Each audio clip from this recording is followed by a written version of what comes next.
আসসালামু আলাইকুম সুপ্রিয় দর্শক, আপনারা দেখতে পাচ্ছেন যে এই ভিডিওটি একটি মাংসের দোকানের। এখানে কিন্তু আপনার একটি গরু জবাই করা হয়েছে কুরবানির জন্য।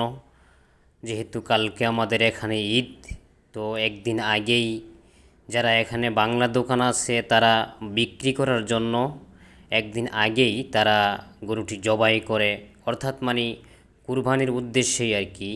তো এখানে যারা বাংলাদেশি যারা মানুষ আছে যারা এখানে কাজ করে তাদের জন্য তারা দোকানে এইভাবে বিক্রি করা হয় আর কি। এখানে তো আর আমরা বাংলাদেশের মতো কুরবানি দিতে পারবো না, তো সেই ক্ষেত্রে আমাদেরকে একদিন আগে অর্ডার করতে হয়, যে যা লাগবে সে অনুযায়ী তারা দেয়। তো তারা কেটে এগুলো রেডি করতেছে।